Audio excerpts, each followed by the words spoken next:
find the surface area of the piece of the sphere that lies above the plane z equal to 1 over square root of 2. First of all, we need to understand what our surface looks like so we can set up the integration. We take a look at the picture on the left hand side here, where we have the hemisphere as well as the horizontal plane z equal to 1 over square root of 2. And this horizontal plane sort of slices the hemisphere into two parts. And our surface S is going to be the upper half part, which is the top that lies above the horizontal plane. So we're going to have this blue circle right here is our boundary for the surface S, as well as the intersection of the plane and the sphere. After we have this, we're going to find a parametric equation in the next step to express our surface S so we can proceed our calculation. And that consists of not only finding the expression for x, y, z in terms of two parameters, but also finding their bounds. Because we're working on a sphere, so the parametric equation is just pretty much the expressions in the spherical coordinates, except that the distance variable is now fixed to be 1, which is exactly the radius of the sphere. We then try to find the bounds of phi and theta by visualizing the construction of the surface S. We're going to be imagining having a bunch of circles that wraps around the surface S, and then we have those circles centered at some point on the z-axis, and those circles are sitting at different horizontal levels. So the collection of these circles will help us to build the sphere. Okay, so let's take a look at the phi and theta. According to our knowledge of the spherical coordinate, we know that theta corresponds to the rotation counterclockwise around the z-axis, right? So in order for us to build those full circle, we have to have theta ranges from 0 to 2 pi, okay? And then the angle phi is going to be the angle with initial side to be the z-axis and the terminal side to be somewhere. So we kind of arrange this way. So we're going to have apparently phi starts from 0, okay? And in order for us to know the upper bound for this phi, we're going to do some analysis. We're going to take a point on this sphere, kind of random point, and then we're going to look up to the z-axis so we can build this right triangle here. And we can see that in this right triangle, the radius of this blue, of this red circle is exactly the side length of this right triangle. We extract this triangle on the side so we can do some analysis. We see that the hypotenuse of this right triangle is exactly the radius of the sphere, which equals 1. We then also see that the side length here is exactly the z value of this point, which is cos phi. So we can use the Pythagoras theorem to figure out the side length here by taking 1 squared minus cos squared phi square root, which is sine phi.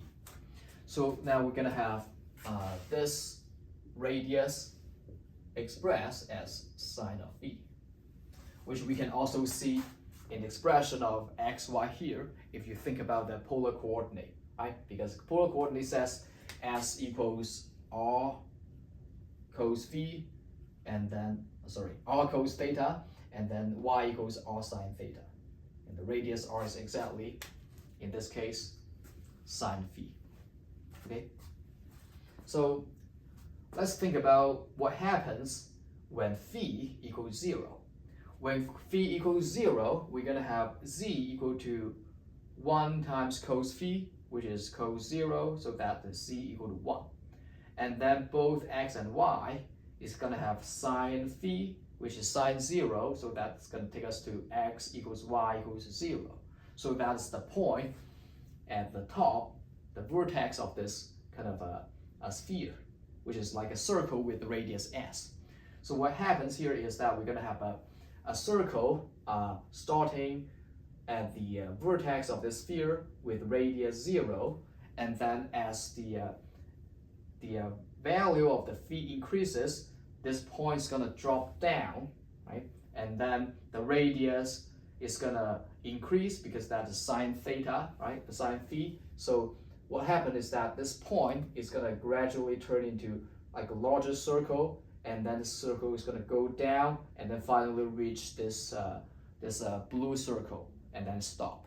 So the process is essentially like we have a bunch of using a rubber band to kind of wrap around the sphere.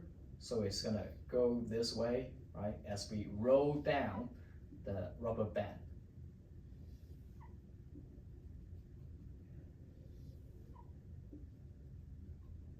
So we can see that this circle is actually made of a bunch of, this sphere is actually made of a bunch of circles going this way. Okay? So in order to find the upper bound for this phi, we need to take a look at the moment when this circle stops. So that's at the blue circle right here.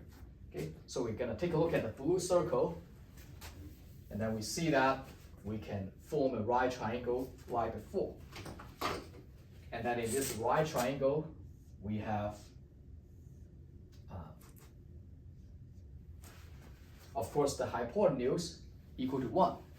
And this side length is going to be 1 over square root of 2 as indicated. And we can also calculate this side length by using the Pythagoras theorem, which is 1 over square root of 2. So having this side equal to this side, we see that this phi is going to be pi over 4. Okay? So now we have the bounds for phi, which ranges from 0 to pi over 4. After we figure out the parametric equation and the bounds, the setup is pretty much finished.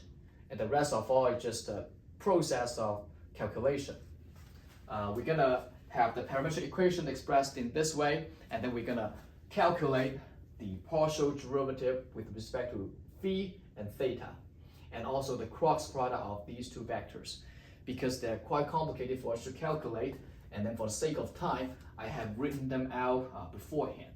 Okay? So we're gonna have this cross product, and then we calculate the norm of this cross product.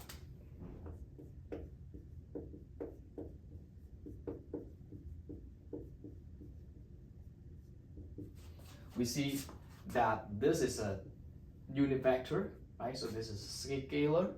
So the norm of this vector is just the scalar here, which is sine phi. After we have this norm, we just follow the formula. Follow the formula is going to take us to surface area of the function 1 ds, which can be calculated by calculating a double integral over the region D, and this region D is determined by these two parameters that we use. Okay, this region D, and then we have the norm put here, dA. So because this is a rectangular region, as indicated here, so it doesn't matter if we take horizontal strips or vertical strips. Okay, so we're gonna take maybe d phi d theta. D phi d theta. This expression is sine of phi, and then we d phi d theta. We see theta ranges from phi ranges from 0 to pi over 4, and then theta ranges from 0 to 2 pi. Okay, so we can just calculate this one to find the final answer, and I'm gonna leave that to you.